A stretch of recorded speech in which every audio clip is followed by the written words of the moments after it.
大家早晨啊！今朝想同大家分享我一位標迷嘅故事啊！呢位標迷我就應該係5年前識佢噶啦，係未開始 YouTube channel 已經識佢噶啦，喺利昌邊識嘅，好勤力嘅一位後生仔啦。咁比我細嘅我都當佢哋後生仔噶啦。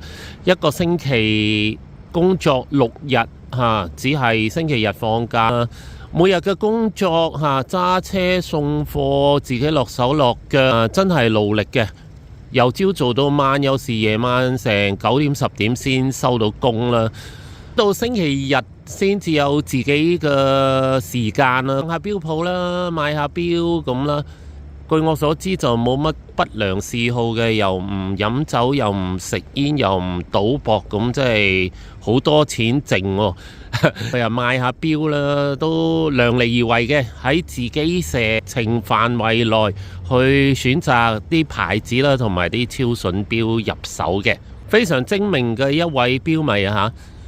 據我所知，去最貴嗰隻應該係出手咗我哋當時推介嘅蕭邦金錶獅子王啊，如果我冇記錯嘅話即係所以人生就係咁啊，有時可以睇落好似好平凡好簡單，不過亦都可以好開心嘅，知足常樂啊。當你埋怨自己嘅人生或者係要面對嘅問題嘅時候，不妨諗下其實有好多人比你仲更加慘，仲更加艱苦啊！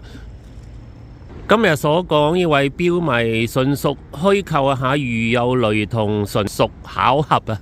係啦，祝大家有個愉快嘅一日啦！